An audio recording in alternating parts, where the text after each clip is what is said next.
ಶ್ಯಾಮಲಿ ವರಾಂಡದಲ್ಲಿ ಕುಳಿತು ಚಹಾ ಮತ್ತು ದೋಸೆ ಬರುವುದಕ್ಕಾಗಿ ಕಾಯುತ್ತಿದ್ದಳು. ಅವಳು ಬೆಳಿಗ್ಗೆ ಎದ್ದ ತಕ್ಷಣ ಸೊಸೆಗೆ ಚಹಾ ಮತ್ತು ದೋಸೆಗೆ ಬೇಡಿಕೆ ಇಟ್ಟಿದ್ದಳು. ಅರ್ಪಿತ್ ಬೆಳಿಗ್ಗೆ ಬೇಗನೆ ಅವಲಕ್ಕಿ ತಿಂದು ಆಫೀಸ್ಗೆ ಹೊರಟನು. ನಂತರ ಅವಳ ಸೊಸೆ ವರ್ಷ ಅಡುಗೆಮನೆಗೆ ಹೋಗಿ ದೋಸೆ ಮಾಡಲು ಪ್ರಾರಂಭಿಸಿದಳು. ಅವಳು ದೋಸೆ ಮತ್ತು ಚಹಾದ ಟ್ರೇ ಅನ್ನು ತೆಗೆದುಕೊಂಡು ವರಾಂಡಕ್ಕೆ ಬಂದಾಗ ಶ್ಯಾಮಲಿ ಮುಖ ಕೆಟ್ಟದಾಗಿ ಮಾಡಿಕೊಂಡು, ನೋಡು ವರ್ಷ, ನೆರೆಯ ಮನೆಯಲ್ಲಿ ಬಂದ ಹೊಸ ಸೊಸೆಗೆ ಇನ್ನೂ ಮನೆಯಲ್ಲಿ ಬಂದು 2 ತಿಂಗಳು ಕೂಡ ಆಗಿಲ್ಲ. ಸರಿಯಾಗಿ ನೋಡು ಹೇಗೆ ಪರ್ಸ್ ತೂಗು ಹಾಕಿಕೊಂಡು ಆಫೀಸ್ಗೆ ಹೊರಟಿದ್ದಾಳೆ. ಆದರೆ ನನ್ನ ಸೊಸೆ ಎಷ್ಟು ಒಳ್ಳೆಯವಳು. ನಿನ್ನ ಮದುವೆಯಾಗಿ 2 ವರ್ಷಗಳಾಗಿವೆ, ಆದರೆ ನೀನು ಯಾವಾಗಲೂ ನನ್ನ ಜೊತೆಯೇ ಇರುತ್ತೀಯಾ. ನನಗೆ ಎಂದಿಗೂ ಒಂಟಿತನ ಅನುಭವಿಸಲು ಬಿಡುವುದಿಲ್ಲ. ನೀನು ತುಂಬಾ ಒಳ್ಳೆಯ ಸೊಸೆ. ಇದನ್ನು ಕೇಳಿದ ವರ್ಷಾಳ ಮುಖವು ಸಂತೋಷದಿಂದ ಅರಳಿತು ಮತ್ತು ನನ್ನ ತ್ಯಾಗ ವ್ಯರ್ಥವಾಗಲಿಲ್ಲ. ನನ್ನ ಅತ್ತೆ ಕನಿಷ್ಠ ನನ್ನಿಂದ ಸಂತೋಷವಾಗಿದ್ದಾಳೆ ಎಂದು ಅವಳಿಗೆ ಅನಿಸಿತು. ವರ್ಷ ಅವಳಿಗೆ ಚಹಾ ದೋಸೆ ಕೊಟ್ಟು ಸಂತೋಷದ ಮನಸ್ಸಿನಿಂದ ಅಡುಗೆಮನೆ ಕಡೆಗೆ ಹಿಂತಿರುಗಿದಳು. ಆಗ ಶ್ಯಾಮಲಿ ಮನಸ್ಸಿನಲ್ಲಿ ಸೊಸೆಯನ್ನು ಮೂರ್ಖನನ್ನಾಗಿ ಮಾಡುವುದು ಎಷ್ಟು ಸುಲಭ ಎಂದು ಯೋಚಿಸಲು ಪ್ರಾರಂಭಿಸಿದಳು. ಅವಳು ದೋಸೆ ಮತ್ತು ಚಟ್ನಿಯೊಂದಿಗೆ ಬಿಸಿ ಬಿಸಿ ಶುಂಠಿ ಚಹಾದ ರುಚಿಯನ್ನು ಸವಿಯಲು ಪ್ರಾರಂಭಿಸಿದಳು. ಅತ್ತ ವರ್ಷ, ನಾನು ನನ್ನ ಉದ್ಯೋಗ ಮಾಡುವ ಕನಸನ್ನು ಹಿಂದಕ್ಕೆ ಹಾಕಿದ್ದರೂ ಕನಿಷ್ಠ ಅತ್ತೆ ಸಂತೋಷ ಮತ್ತು ತೃಪ್ತಿಯಿಂದ ಇರುತ್ತಾಳಲ್ಲ ಎಂದು ಯೋಚಿಸುತ್ತಿದ್ದಳು. ವರ್ಷಾಳ ಹೊಸ ಮದುವೆಯಾದಾಗ ಪತಿ ಅರ್ಪಿತ್ ಪ್ರೀತಿಯಿಂದ ಅವಳ ಜೀವನ ಹೂವಿನಂತೆ ಅರಳಿತು. ಅವಳು ಯಾವಾಗಲೂ ನಗುತ್ತಾ ಇರುತ್ತಿದ್ದಳು. ಹೊಸ ಜೀವನದ ಬಗ್ಗೆ ಅವಳ ಮನಸ್ಸಿನಲ್ಲಿ ಬಹಳಷ್ಟು ಕನಸುಗಳು ಮತ್ತು ಹೊಸ ಆಸೆಗಳಿದ್ದವು. ತನ್ನ ಜೀವನವನ್ನು ಪ್ರೀತಿಯ ಬಣ್ಣಗಳಿಂದ ಅಲಂಕರಿಸುತ್ತೇನೆ ಎಂದು ಅವಳು ಯೋಚಿಸುತ್ತಿದ್ದಳು. ನಿಧಾನವಾಗಿ ಅವಳ ಮದುವೆಯಾಗಿ 1 ತಿಂಗಳಾಗಿತ್ತು. ಅತ್ತೆ ಮನೆಯಲ್ಲಿ ಎಲ್ಲವೂ ಸರಿಯಾಗಿ ನಡೆಯುತ್ತಿತ್ತು. ಮನೆಯಲ್ಲಿ ಕೇವಲ ಅವಳ ಅತ್ತೆ ಶ್ಯಾಮಲಿ ಇದ್ದಳು. ಅವಳು ಸೊಸೆ ಬಂದ ನಂತರ ಮನೆಯ ಜವಾಬ್ದಾರಿಯನ್ನು ಅವಳ ಸೂಕ್ಷ್ಮ ಹೆಗಲ ಮೇಲೆ ಬಿಟ್ಟು ತಾನು ನಿಶ್ಚಿಂತೆಯಾಗಿದ್ದಳು. ಈಗ ಅವಳು ತನ್ನ ಗೆಳತಿಯರೊಂದಿಗೆ ತಿರುಗಾಡುತ್ತಿದ್ದಳು. ದೇವಸ್ಥಾನಕ್ಕೆ ಹೋಗುತ್ತಿದ್ದಳು, ಶಾಪಿಂಗ್ ಮಾಡುತ್ತಿದ್ದಳು. ದಿನವಿಡೀ ಮನೆಯಲ್ಲಿ ಫೋನಿನಲ್ಲಿ ಮಾತನಾಡುತ್ತಿದ್ದಳು. ಇದರ ಮಧ್ಯೆ ಒಂದು ದಿನ ಡೈನಿಂಗ್ ಟೇಬಲ್ ಮೇಲೆ ಉಪಹಾರ ಸೇವಿಸುವಾಗ ವರ್ಷ ತನ್ನ ಅತ್ತೆ ಮತ್ತು ಪತಿಯ ಕಡೆಗೆ ನೋಡುತ್ತಾ, ನಿಮಗೆಲ್ಲರಿಗೂ ಗೊತ್ತಿದೆ, ಮದುವೆಗೆ ಮೊದಲು ನಾನು ಕೆಲಸ ಮಾಡುತ್ತಿದ್ದೆ ಮತ್ತು ಮದುವೆಯ ನಂತರವೂ ನಾನು ಕೆಲಸ ಮಾಡುತ್ತೇನೆ ಎಂದು ನಿಮ್ಮೆಲ್ಲರಿಗೂ ಹೇಳಿದ್ದೆ. ಹಾಗಾಗಿ ಈಗ ನಾನು ಕೆಲಸ ಹುಡುಕಬೇಕು ಎಂದು ಯೋಚಿಸುತ್ತಿದ್ದೇನೆ. ಅವಳ ಅತ್ತೆ, ಸೊಸೆ ಸ್ವಲ್ಪ ನನ್ನೊಂದಿಗೆ ಸಮಯ ಕಳೆಯುತ್ತಾಳೆ ಎಂದು ನಾನು ಎಷ್ಟೋ ಆಸೆಗಳಿಂದ ಸೊಸೆಯನ್ನು ಕರೆದುಕೊಂಡು ಬಂದಿದ್ದೇನೆ. ನೀನು ಕೆಲಸವನ್ನು ಕೆಲವು ದಿನಗಳ ನಂತರವೂ ಮಾಡಬಹುದು. ನನಗೆ ಒಂಟಿಯಾಗಿ ಇರಲು ಇಷ್ಟವಾಗುವುದಿಲ್ಲ. ಅರ್ಪಿತ್ ಹೇಳಿದ. ಅಮ್ಮ, ಮೊದಲು ಕೂಡ ನೀನು ಒಬ್ಬಂಟಿಯಾಗಿಯೇ ಇರುತ್ತಿದ್ದೆ. ಅವಳಿಗೆ ಕೆಲಸ ಮಾಡಲು ಇಷ್ಟವಿದ್ದರೆ ಮಾಡಲಿ. ಆದರೆ ಅದೇ ಸಮಯದಲ್ಲಿ ವರ್ಷ ಹೇಳಿದಳು, ಬೇಡ, ನಾನು ಕೆಲಸದ ಬಗ್ಗೆ ನಂತರ ಯೋಚಿಸುತ್ತೇನೆ. ನೋಡುತ್ತಲೇ ಅವಳ ಮದುವೆಯಾಗಿ 2 ವರ್ಷಗಳಾಗಿದ್ದವು. ಆದರೆ ಈಗ ಅವಳು ಕೆಲಸಕ್ಕೆ ಹೋಗುವ ಬಗ್ಗೆ ಯೋಚಿಸುತ್ತಿರಲಿಲ್ಲ. ಮನೆಯಲ್ಲಿ ಎಲ್ಲರೂ ಸಂತೋಷ ಮತ್ತು ತೃಪ್ತಿಯಿಂದ ಇದ್ದಾರೆ, ನನಗೆ ಏನು ಬೇಕು ಎಂದು ಅವಳಿಗೆ ಅನಿಸುತ್ತಿತ್ತು. ಪ್ರತಿಯೊಂದು ಮನೆಯಲ್ಲಿ ಅತ್ತೆ ಸೊಸೆಯಂದಿರ ನಡುವೆ ಜಗಳವಾಗುತ್ತವೆ. ಅತ್ತೆ ಸೊಸೆಯ ಕೆಲಸದಿಂದ ಅಸಮಾಧಾನಗೊಳ್ಳುತ್ತಾರೆ. ಅವಳ ಬಗ್ಗೆ ಕೆಟ್ಟದಾಗಿ ಮಾತನಾಡುತ್ತಾರೆ. ಆದರೆ ಕನಿಷ್ಠ ನಾನು ಅತ್ತೆಯ ಮಾತನ್ನು ಕೇಳಿದ್ದರಿಂದ ಅತ್ತೆ ನನ್ನಿಂದ ಸಂತೋಷವಾಗಿದ್ದಾಳೆ ಎಂದು ಅವಳು ಯೋಚಿಸುತ್ತಿದ್ದಳು. ಅವರಿಬ್ಬರ ನಡುವಿನ ಸಂಬಂಧವು ತುಂಬಾ ಪ್ರೀತಿ ಮತ್ತು ವಿಶ್ವಾಸದಿಂದ ತುಂಬಿದೆ ಎಂದು ಅವಳು ಯೋಚಿಸುತ್ತಿದ್ದಳು. ಆದರೆ ಒಂದು ದಿನ ಅವಳ ಈ ಭ್ರಮೆ ಮುರಿದು ಹೋಯಿತು. ಒಂದು ದಿನ ಅವಳು ಅಡುಗೆಮನೆಯಲ್ಲಿ ಅತ್ತೆಗಾಗಿ ಬಿಸಿ ಬಿಸಿ ರೊಟ್ಟಿ ತಯಾರಿಸುತ್ತಿದ್ದಳು. ಅವಳು ಅತ್ತೆಗೆ ಊಟ ಬಡಿಸಿದಳು ಮತ್ತು ಒಂದೊಂದಾಗಿ ಬಿಸಿ ರೊಟ್ಟಿ ತೆಗೆದುಕೊಂಡು ಹೋಗಿ ಅವಳಿಗೆ ತಿನ್ನಲಿಕ್ಕೆ ಕೊಡುತ್ತಿದ್ದಳು. ಇಲ್ಲಿ ತನ್ನ ಕೋಣೆಯಲ್ಲಿ ಕುಳಿತು ಊಟ ಮಾಡುತ್ತಿದ್ದ ಶ್ಯಾಮಲಿ ಫೋನಿನಲ್ಲಿ ತನ್ನ ಅಕ್ಕನಿಗೆ ದೂರು ಹೇಳುತ್ತಿದ್ದರು.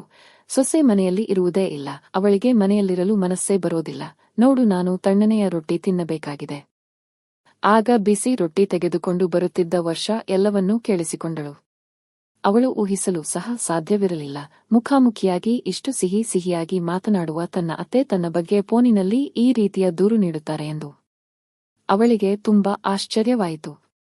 ಅಷ್ಟರಲ್ಲಿ ಶ್ಯಾಮಲಿ ಫೋನ್ ಕಟ್ ಮಾಡಿ ಜೋರಾಗಿ ಕೂಗಿ, ವರ್ಷ, ಇನ್ನೊಂದು ಬಿಸಿ ರೊಟ್ಟಿ ತೆಗೆದುಕೊಂಡು ಬಾ. ನನ್ನ ಊಟ ಇನ್ನೂ ಪೂರ್ಣಗೊಂಡಿಲ್ಲ. ವರ್ಷ ತನ್ನನ್ನು ತಾನು ಸಮಾಧಾನಿಸಿಕೊಂಡು ಅತ್ತೆಗೆ ರೊಟ್ಟಿ ತೆಗೆದುಕೊಂಡು ಹೋಗಿ ಕೊಟ್ಟಳು. ಇಂದು ಅವಳು ಮೋಸ ಹೋದಂತೆ ಭಾವಿಸುತ್ತಿದ್ದಳು. ತನ್ನ ಅತ್ತೆಗೋಸ್ಕರ ಅವಳು ಹೊರಗೆ ಎಲ್ಲಿಯೂ ಹೋಗುವುದನ್ನು ಬಿಟ್ಟಿದ್ದಳು. ಅವಳಿಗೆ ಕೆಲಸ ಮಾಡಬೇಕೆಂದು ಎಷ್ಟೋ ಆಸೆಯಿತ್ತು. ಆದರೆ ಈ ಆಸೆಯನ್ನು ಕೂಡ ಅವಳು ಅತ್ತೆಯ ಸಂತೋಷಕ್ಕಾಗಿ ತ್ಯಾಗ ಮಾಡಿದ್ದಳು. ಆದರೆ ಅತ್ತೆ ಕೇವಲ ಅವಳ ಲಾಭವನ್ನು ಪಡೆಯುತ್ತಿದ್ದರು ಮತ್ತು ಬೇರೆಯವರೊಂದಿಗೆ ಅವಳ ಬಗ್ಗೆ ದೂರು ನೀಡುತ್ತಿದ್ದರು. ಅಡುಗೆಮನೆಗೆ ಬರುತ್ತಿದ್ದಂತೆ ಅವಳ ಕಣ್ಣುಗಳು ತುಂಬಿ ಬಂದವು. ಅತ್ತೆ ಹೀಗೆ ಏಕೆ ಮಾಡುತ್ತಿದ್ದಾರೆ ಎಂದು ಯೋಚಿಸತೊಡಗಿದಳು. ಈಗ ಅವಳು ಯಾರೊಬ್ಬರಿಗೋಸ್ಕರ ತನ್ನ ಕನಸುಗಳನ್ನು ತ್ಯಾಗ ಮಾಡುವುದಿಲ್ಲ ಎಂದು ಯೋಚಿಸಿದ್ದಳು. ಸಂಜೆ ಅರ್ಪಿತ್ ಆಫೀಸ್ನಿಂದ ಮನೆಗೆ ಬಂದಾಗ ವರ್ಷ ಸ್ವಲ್ಪ ದುಃಖಿತಳಾಗಿದ್ದಾಳೆ ಎಂದು ನೋಡಿ ಕಾರಣ ಕೇಳಿದಾಗ ಅವಳು ನಾನು ನಂತರ ಹೇಳುತ್ತೇನೆ ಎಂದಳು. ಚಹಾ ತಿಂಡಿಯ ನಂತರ ಅವಳು ಅಡಿಗೆ ತಯಾರಿಸಲು ಪ್ರಾರಂಭಿಸಿದಳು. ಅರ್ಪಿತ್ ಬಂದು ಅಡುಗೆಮನೆಯಲ್ಲಿ ಅವಳಿಗೆ ಸಹಾಯ ಮಾಡಲು ಪ್ರಾರಂಭಿಸಿದನು. ಆಗ ಶ್ಯಾಮಲಿ ಅವನನ್ನು ಕೂಗಿ ಕರೆದಳು, ಮಗ ಸ್ವಲ್ಪ ಇಲ್ಲಿ ಬಾ. ನಾನು ನಿನ್ನೊಂದಿಗೆ ಕೆಲವು ಮುಖ್ಯವಾದ ವಿಷಯಗಳನ್ನು ಮಾತನಾಡಬೇಕಿದೆ. ಇಂದು ವರ್ಷಗೆ ಅತ್ತೆಯ ಪ್ರತಿಯೊಂದು ಚಲನವಲನಗಳು ನೋವುಂಟು ಮಾಡುತ್ತಿದ್ದವು. ಯಾವಾಗಲೂ ಅರ್ಪಿತ್ ನನಗೆ ಸಹಾಯ ಮಾಡಲು ಪ್ರಯತ್ನಿಸುತ್ತಾನೆ. ಆಗ ಅತ್ತೆ ಹೀಗೆ ನೆಪಗಳನ್ನು ಹೇಳಿ ಕರೆಯುತ್ತಾರೆ ಮತ್ತು ನನಗೆ ಅರ್ಥವಾಗುತ್ತಿರಲಿಲ್ಲ ಎಂದು ಅವಳು ಯೋಚಿಸುತ್ತಿದ್ದಳು. ನಾನು ಇದನ್ನು ಸಾಮಾನ್ಯ ಎಂದು ತಿಳಿದಿದ್ದೆ. ಆದರೆ ಈಗ ನನಗೆ ಎಲ್ಲಾ ವಿಷಯಗಳು ಅರ್ಥವಾಗುತ್ತಿವೆ. ಅರ್ಪಿತ್ ಅಮ್ಮನ ಬಳಿ ಹೋದನು. ಆಗ ಸಿಟ್ಟಿನಿಂದ ವರ್ಷ ಎಲ್ಲ ಅಡಿಗೆಯನ್ನು ತಯಾರಿಸಿದಳು. ಊಟ ಮಾಡಿದ ನಂತರ ಅಡುಗೆಮನೆಯನ್ನು ಸ್ವಚ್ಛಗೊಳಿಸಿ ಅವಳು ರೂಮಿಗೆ ಬಂದಾಗ ರೂಮಿಗೆ ಬರುತ್ತಿದ್ದಂತೆ ಅರ್ಪಿತ್ ಅವಳನ್ನು ತಬ್ಬಿಕೊಂಡನು. ಕೇಳಿದನು, ಹೇಳು ಕಣೆ, ಏನಾಯಿತು? ನೀನು ಸಂಜೆಯಿಂದಲೂ ತುಂಬಾ ದುಃಖದಲ್ಲಿರುವಂತೆ ಕಾಣುತ್ತಿದ್ದೀಯಾ? ಆಗ ನಿಧಾನವಾಗಿ ವರ್ಷಾ ಪತಿಗೆ ಎಲ್ಲ ವಿಷಯಗಳನ್ನು ಹೇಳಿದಳು.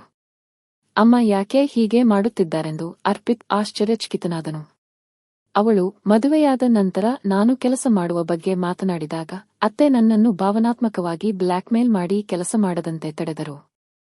ಆದರೆ ಮನೆಯಲ್ಲಿ ಇದ್ದರೂ ಅತ್ತೆ ನಾನು ಮನೆಯಲ್ಲಿ ಇರುವುದೇ ಇಲ್ಲ, ಮನೆಯಲ್ಲಿರಲು ನನಗೆ ಮನಸ್ಸು ಇರುವುದಿಲ್ಲ ಎಂದು ಹೇಳಿದರೆ ನಾನು ಮನೆಯಲ್ಲಿ ಇದ್ದು ಉಪಯೋಗವೇನು? ಕೆಟ್ಟದ್ದೇ ಸಿಗುವುದಾದರೆ ಯಾರಿಗೆ ಇಷ್ಟು ತ್ಯಾಗ ಮಾಡಬೇಕು? ನೀನು ಕೆಲಸಕ್ಕಾಗಿ ಪ್ರಯತ್ನಿಸಲು ಪ್ರಾರಂಭಿಸು. ನಾನು ನಿನ್ನ ಜೊತೆಗಿದ್ದೇನೆ, ಅರ್ಪಿತ್ ಹೇಳಿದನು. ಪತಿಯ ಒಪ್ಪಿಗೆ ಸಿಕ್ಕ ತಕ್ಷಣ ಅವಳು ಸಂತೋಷದಿಂದ ಅರಳಿದಳು. ಮರುದಿನದಿಂದಲೇ ಅವಳು ಕೆಲಸ ಹುಡುಕಲು ಪ್ರಾರಂಭಿಸಿದಳು. 1 ವಾರದೊಳಗೆ ಅವಳಿಗೆ ಒಂದು ಮಲ್ಟಿನ್ಯಾಷನಲ್ ಕಂಪನಿಯಲ್ಲಿ ಕೆಲಸ ಸಿಕ್ಕಿತು. ಅವಳು ಮೊದಲು ಈ ಸಂತೋಷದ ಸುದ್ದಿಯನ್ನು ಅರ್ಪಿತ್ಗೆ ತಿಳಿಸಿದಳು. ಅರ್ಪಿತ್ ಕೂಡ ತುಂಬಾ ಸಂತೋಷಪಟ್ಟನು. ಸಂಜೆ ಅವನು ಸಿಹಿ ತಂದು ಮನೆಗೆ ಬಂದನು. ಶ್ಯಾಮಲಿ ಸಂತೋಷದಿಂದ, ಮಗನೇ, ಸಿಹಿ ತಂದಿದ್ದೀಯಾ? ಏನು ಸಮಾಚಾರ? ಸೊಸೆ ಏನಾದರೂ ಸಂತೋಷದ ಸುದ್ದಿ ಹೇಳಿದಳೇನೋ? ಅರ್ಪಿತ್ ನಗುತ್ತಾ, ಅಮ್ಮ, ಸಂತೋಷದ ಸುದ್ದಿ ನಿನ್ನ ಸೊಸೆಯೇ ಹೇಳಿದ್ದು. ಆದರೆ ನೀನು ಏನು ಯೋಚಿಸುತ್ತಿದ್ದೀಯಾ? ಆ ಸಂತೋಷದ ಸುದ್ದಿಯಲ್ಲ. ಆಗ ಅವಳು ಆಶ್ಚರ್ಯದಿಂದ ಕೇಳಿದಳು, ಹಾಗಾದರೆ ಯಾವ ಸಂತೋಷದ ಸುದ್ದಿ? ಆಗ ಅರ್ಪಿತ್ ನಗುತ್ತಾ ಹೇಳಿದನು, ಅಮ್ಮ, ವರ್ಷಾಗೆ ಮಲ್ಟಿನ್ಯಾಷನಲ್ ಕಂಪನಿಯಲ್ಲಿ ಕೆಲಸ ಸಿಕ್ಕಿದೆ ಮತ್ತು ಮುಂದಿನ ವಾರದಿಂದ ಅವಳು ಕೆಲಸಕ್ಕೆ ಸೇರಿಕೊಳ್ಳಬೇಕು. ಅಷ್ಟೇ, ಇದು ಸಂತೋಷದ ಸುದ್ದಿ. ಶ್ಯಾಮಲಿ ಆಶ್ಚರ್ಯದಿಂದ, ಮಗನೇ, ಆದರೆ ಸೊಸೆ ಕೆಲಸಕ್ಕೆ ಹೋದರೆ ನಾನು ಮನೆಯಲ್ಲಿ ಒಬ್ಬಳೇ ಹೇಗೆ ಇರಲಿ? ನನಗೆ ಮನಸ್ಸೇ ಇರುವುದಿಲ್ಲ. ನೆಂಟರಿಷ್ಟರು ಏನು ಹೇಳುತ್ತಾರೆ? ಏಕೈಕ ಸೊಸೆ ಅತ್ತೆಯನ್ನು ಬಿಟ್ಟು ಹೊರಗೆ ದುಡಿಯಲು ಹೋದಳು ಎಂದು ಹೇಳುವಲಿಲ್ಲವೇ? ಆಗ ಅರ್ಪಿತ್ ನಗುತ್ತಾ, ಅಮ್ಮ, ನೀನೇ ತಾನೇ ನೆಂಟರಿಷ್ಟರಿಗೆ ಫೋನ್ ಮಾಡಿ ಹೇಳುತ್ತಿರುತ್ತೀಯ ಸೊಸೆ ಮನೆಯಲ್ಲಿ ಇರುವುದೇ ಇಲ್ಲ ಎಂದು. ನನ್ನ ಹೆಂಡತಿ ಮನೆಯಲ್ಲಿ ಇರುವುದೇ ಇಲ್ಲ ಅಂದರೆ ನಿನಗೆ ಒಬ್ಬಳೇ ಇರಲು ಇಷ್ಟವಾಗುತ್ತಿರಬೇಕು. ಈಗ ದಿನವಿಡೀ ಆರಾಮವಾಗಿ ಕುಳಿತು ನೆಂಟರಿಷ್ಟರೊಂದಿಗೆ ಸೊಸೆಯ ಬಗ್ಗೆ ದೂರು ಹೇಳುತ್ತಾ ಇರು.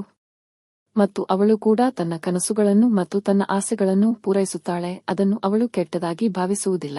ನನ್ನ ಹೆಂಡತಿ ಮನೆಯಲ್ಲಿ ಇರುವುದೇ ಇಲ್ಲ ಅಲ್ವಾ ಅಮ್ಮ? ಹಾಗಾದರೆ ಅವಳನ್ನು ಕೆಲಸ ಮಾಡಲು ಬಿಡು. ಅವಳು ಇಲ್ಲಿ ಅಲ್ಲಿ ತಿರುಗಾಡುತ್ತಿರುತ್ತಾಳೆ. ಅದಕ್ಕಿಂತ 4 ಕಾಸು ಸಂಪಾದಿಸಿದರೆ ನಮ್ಮ ಭವಿಷ್ಯಕ್ಕೆ ಒಳ್ಳೆಯದಾಗುತ್ತದೆ. ಇಷ್ಟು ಹೇಳಿ ಅಮ್ಮನ ಕಡೆಗೆ ಸಿಹಿಯ ಡಬ್ಬವನ್ನು ನೀಡಿದನು. ಶ್ಯಾಮಲಿ ಅವನನ್ನು ಕೋಪದಿಂದ ನೋಡುತ್ತಾ ನಿಂತುಬಿಟ್ಟಳು. ಸೊಸೆ ಕೆಲಸಕ್ಕೆ ಹೋಗದಂತೆ ತಡೆಯಲು ಅವರು ಬಹಳಷ್ಟು ನಾಟಕಗಳನ್ನು ಮಾಡಿದರು. ಆದರೆ ನಾಟಕ ಮಾಡುವುದರಿಂದ ಯಾವುದೇ ಪ್ರಯೋಜನವಿಲ್ಲ ಎಂದು ಅವಳಿಗೆ ಈಗ ಅರ್ಥವಾಗಿತ್ತು.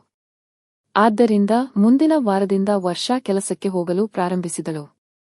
ಅವಳಿಗೆ ಆಗಲೂ ಸಮಾಧಾನವಿರಲಿಲ್ಲ. ಸಂಜೆ ಅರ್ಪಿತ್ ಮನೆಗೆ ಬಂದಾಗ ಅವಳು, ಸೊಸೆ ಬೆಳಿಗ್ಗೆ ರೊಟ್ಟಿ ಮಾಡಿ ಹೋಗುತ್ತಾಳೆ, ಆದ್ದರಿಂದ ನನಗೆ ಬಿಸಿ ರೊಟ್ಟಿ ತಿನ್ನಲು ಸಿಗುವುದಿಲ್ಲ. ನೀನು ಸೊಸೆಗೆ ಹೇಳು, ಅವಳು ಕೆಲಸ ಬಿಡುತ್ತಾಳೆ. ಇನ್ನು ಮುಂದೆ ನಾನು ಯಾರಲ್ಲಿಯೂ ಸೊಸೆಯ ಬಗ್ಗೆ ದೂರು ಹೇಳುವುದಿಲ್ಲ ಎಂದಳು. ಆಗ ಅರ್ಪಿತ್, ಅಮ್ಮ, ನಿನಗೆ ಬಿಸಿ ರೊಟ್ಟಿ ಸಿಗುತ್ತಿದ್ದಾಗ ನೀನು ಆ ಬಿಸಿ ರೊಟ್ಟಿಗೆ ಬೆಲೆ ಕೊಡಲಿಲ್ಲ. ಹಾಗಾಗಿ ಈಗ ತಣ್ಣಗಿನ ರೊಟ್ಟಿ ತಿನ್ನು. ಹೇಗಿದ್ದರೂ ಮನುಷ್ಯ ಎಂದಿಗೂ ತಪ್ಪು ಮಾತನಾಡಬಾರದು, ಏಕೆಂದರೆ ಕೆಲವೊಮ್ಮೆ ತಪ್ಪು ಹೇಳಿದ್ದು ನಿಜವೂ ಆಗುತ್ತದೆ ಎಂದು ಹೇಳುತ್ತಾರೆ. ನೀನು ಯಾವಾಗಲೂ ಸೊಸೆಯನ್ನು ಹೊಗಳಬೇಕಿತ್ತು, ಅವಳಿಂದ ನಿನಗೆ ಯಾವಾಗಲೂ ಬಿಸಿ ರೊಟ್ಟಿ ತಿನ್ನಲು ಸಿಗುತ್ತಿತ್ತು ಎಂದು. ಆದರೆ ನೀನು ಉಲ್ಟಾ ಹೇಳಿದೆ, ಹಾಗಾಗಿ ಇಂದು ಉಲ್ಟಾ ಆಯಿತು. ಈಗ ನಾನು ಅವಳನ್ನು ಕೆಲಸ ಮಾಡಬೇಡ ಎಂದು ಹೇಗೆ ಹೇಳಲಿ?